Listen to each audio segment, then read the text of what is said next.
नमस्कार, बालविश्व मराठी बेबी वर्ल्डमध्ये सर्वांचं मनापासून स्वागत। हेल्दी बेबी फूड रेसिपीमध्ये आज मी तुमच्यासोबत 2 रेसिपी शेअर करणार आहे, ज्या मी आदित्यला आज दिवसभरामध्ये दिलेल्या आहेत। या दोन्ही रेसिपीज मी ब्रेकफास्ट आणि लंचमध्ये दिलेल्या आहेत। तुम्ही हव्या त्या वेळेमध्ये तुमच्या देऊ शकता किंवा बाळाचं जसं तुम्ही मील रूटीन शेअर केलेलं आहे त्यानुसार बाळाला हे देऊ शकता। या दोन्ही रेसिपी अतिशय टेस्टी आहेत, खूप झटपट बनणारे आहेत, बाळाची इम्युनिटी आणि वजन वाढवणारे आहेत आणि त्याचबरोबर बाळाला भरपूर ताकद एनर्जी देणाऱ्या अशा आहेत। वळूया रेसिपीकडे। ही रेसिपी बनवण्यासाठी मी इथे एका बोलमध्ये घेतलेले आहेत 2 चमचे पोहे। आपण जे नेहमी कांदा पोह्यांसाठी पोहे वापरतो तर तेच पोहे मी इथे वापरलेले आहेत, जे आपल्याला 2 ते 3 वेळा स्वच्छ असे व्यवस्थित धुवून घ्यायचे आहेत। आता हे जे पोहे आहेत हे लहान बाळांसाठी अतिशय फायद्याचे असतात। एकतर हे खूप झटपट बनतात, ज्यासाठी तुम्हाला खूप जास्त वेळ किंवा कष्ट लागत नाही आणि त्याचबरोबर यामध्ये भरपूर असं आयर्न असतं, पचायला हे हलके असतात। त्यामुळे आपण आठवड्यातून 2 ते 3 वेळा बाळाला पोहे दिले पाहिजेत किंवा देणं हे फायद्याचं सुद्धा ठरतं। आता या पोह्यामध्ये मी आणखी थोडंसं पाणी घालून हे थोडा वेळ भिजत ठेवायचे आहेत। या अगोदर रात्रभर मी 1 खजूर आणि 1 बदाम भिजायला ठेवलं होतं। सध्या मी आदित्यला वेगवेगळे ड्रायफ्रुट्स इंट्रोड्यूस करते आहे, ज्यामध्ये मी ऑलरेडी बाळाला खजूर देऊन झालेले आहे। आता नवीन मी बदाम घेतलेलं आहे, जे मी सलग 3 दिवस बाळाला देणार आहे। तर हे बदाम रात्रभर मी भिजत ठेवलं होतं, ज्याची वरची सालं मी काढून घेतलेली आहेत आणि हे पाण्यासहित आपल्याला आता मिक्सरच्या जारमध्ये घालून हे ब्लेंड करून घ्यायचं आहे किंवा याची बारीक अशी प्युरी करून घ्यायची आहे, फाईन पेस्ट करून घ्यायची आहे। ते तुम्ही पाहू शकता बदाम आणि खजूर आहे याची छान अशी पेस्ट झालेली आहे। ड्रायफ्रुट्स बाळाला इंट्रोड्यूस करत असताना एका वेळी एकच ड्रायफ्रूट इंट्रोड्यूस करा, सलग 3 दिवस द्या।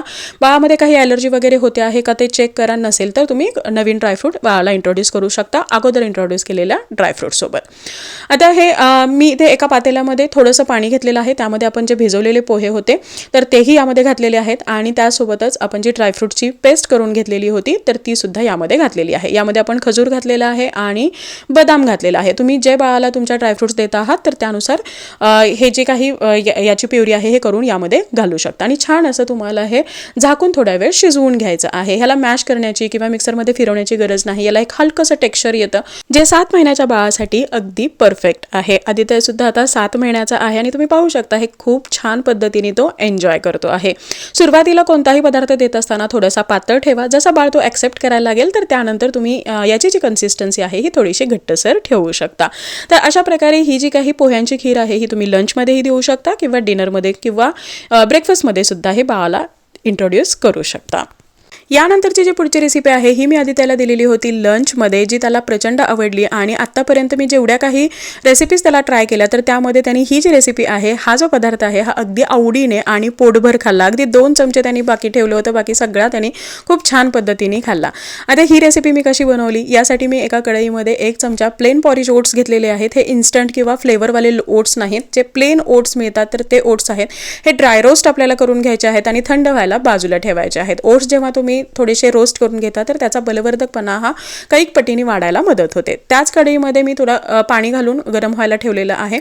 इकडे मी काही वेळापूर्वी थोड्याशा कोमट पाण्यामध्ये 1 खजूर भिजायला घातलेली होती, जी आता छान अशी मऊ झालेली आहे। ही आपल्याला आता मिक्सरमधून ब्लेंड करून घ्यायची आहे। प्रत्येक रेसिपीमध्ये मी हल्ली खजूर वापरते आहे, कारण यामुळे एक गोडवा सुद्धा येतो, बाळाचं हिमोग्लोबिन वाढायला, भूक वाढायला, वजन वाढायला सुद्धा या खजूरमुळे मदत होते। आता जे ब्लेंड केलेली खजूर होती त्याच पाण्यामध्ये मी आपले थंड झालेले जे काही ओट्स आहेत हे सुद्धा घातलेले आहेत आणि याचाही छान असा पेस्ट करून घेतलेली आहे। तुम्ही नाही बारीक करून घेतले तरी काही हरकत नाही। जर तुम्हाला हलकंसं टेक्स्चर हवं असेल तर आहे असे ओट्स तुम्ही शिजवून घेऊ शकता, पण जर अगदी स्मूथ प्युरी हवी असेल तर तुम्ही या पद्धतीने छान असं ब्लेंड करून घेऊ शकता आणि हे आपल्याला जे गरम पाणी आहे तर त्यामध्ये ॲड करून घ्यायचं आहे आणि थोडा वेळ शिजवून घ्यायचं आहे। अगदी 1-2 मिनिटामध्ये हे शिजून तयार होतं। तर अशी ही आपली प्लेन ओट्सची खीर तयार झालेली आहे। यामध्ये मी याचा फ्लेवर, बलवर्धकपणा, पौष्टिकपणा आणखी वाढवण्यासाठी एक मॅश केलेला बनाना ॲड करणार आहे। म्हणजे अर्धा बनाना मी घेतलेला आहे, जो छोटा बनाना आहे आणि तो फोकच्या साहाय्याने मी छान मॅश केलेला आहे आणि ते यामध्ये ॲड केलेलं आहे, ज्यामुळे याला एक छान असं टेक्स्चरसुद्धा येतं, गोडवाही येतो आणि बाळासाठी हे एक बलवर्धक ठरतं किंवा एनर्जी बूस्टर असं ठरतं। तुम्ही बाळाला इंट्रोड्यूस केलेलं कोणतंही गोड फळ यामध्ये ॲड करू शकता आणि बाळाला हे लंचमध्ये किंवा इव्हिनिंगमध्ये तुम्ही भरवू शकता। जर तुम्ही फळ नाही यामध्ये ॲड केलं तरी काही हरकत नाही, अशी ही खूप टेस्टी लागते। तर कशा वाटल्या आजच्या या 2 रेसिपी जरूर सांगा आणि जरूर तुम्ही ट्राय करा। थँक्यू।